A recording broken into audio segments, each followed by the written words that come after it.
Hi there, my name is Travis Jansen and I am interested in farm animal welfare. And no, I'm not an animal rights activist, and I'm not here to convince you to become a vegetarian. I'm actually a farmer, and despite being a farmer, I'm not even here to try to convince you that what we do on our farm is acceptable.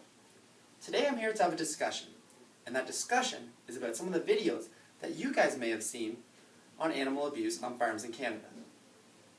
I'm going to be talking about three things: these videos, a little bit about them, how these videos may actually reduce farm animal welfare, and also some of the positives that come out of these types of publications. Now for me, a farmer, I always get excited about these types of presentations because it gives the opportunity for me to interact with you guys, non-farmers. But you may be asking yourself, why am I interested in animal rights videos, farming practices, etc.? Well, let's take a vote. Who here cares about animal welfare? Whether it's on zoos, on farms, or even your pet at home. So the majority of you guys care about animal welfare. Now what would you say if I told you that as someone who buys meat, you guys have play a huge role in changing the practices that we do on farms? Farming is a business, and the practices that we do reflect what you guys demand from the market. So the problem with these videos is that if it changes the types of meat that you guys buy, then it also changes the way that we raise our animals. So let's talk about these videos a little bit. Who here has seen a video showing animal abuse of farm animals? So the majority of you have seen these types of videos. Now, who can tell me what's on these videos? Yep, right there. Yeah, exactly. They show them bloody, beaten, disabled, crammed in these tiny pens, just disgusting. Now before I go any further, I'm going to tell you, and I think I can speak on behalf of all farmers here, that when we see these videos, we feel just as sick and disgusted as you guys do when you see them. However, the problem with these videos is that organizations use them, and the way that they use them, to advocate for animal rights. The first of these problems is that what these videos show is in no way representative of what Canadians do on their farms. As someone who has grown up on a farm and worked for a number of farmers over the years, I have never seen anyone do any of the things shown in these videos. The second problem with these videos is the way that they make a connection between the problem and the solution.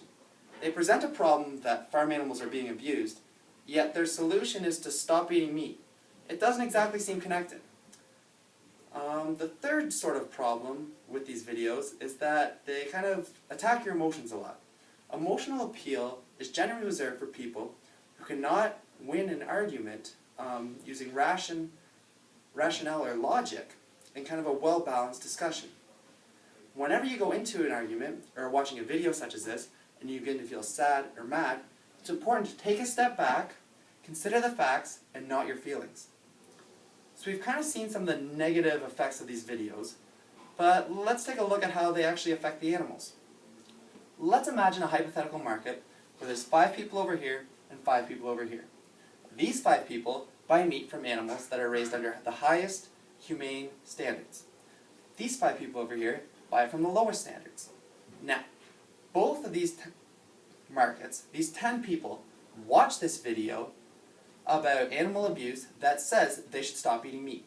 Who do you think is going to be more affected by this video? The people on this side or the people on this side? I think that the people buying meat from animals that are raised under more humane standards are going to be more affected by this video. So if they're told to stop eating meat, all of a sudden this market of 5 people drops from 5 to 4, 3, 2, maybe even 1. Whereas on this side, the market for animals that are raised under less humane standards barely moves at all, maybe down to 4. So essentially what this video has done is reduce the market for animals that are raised under higher standards of care, while maintaining the market for animals that are raised under terrible standards. So, what can we say here? Well, we can say that these videos are reducing the welfare of animals and pushing back the efforts that the industry has made to create a market for animals that are raised under higher standards. However, there must be some good things that come with these videos and the way that they try to advocate for animal rights. And there is. The good thing about these videos is that they create a discussion about animal rights between farmers and non-farmers.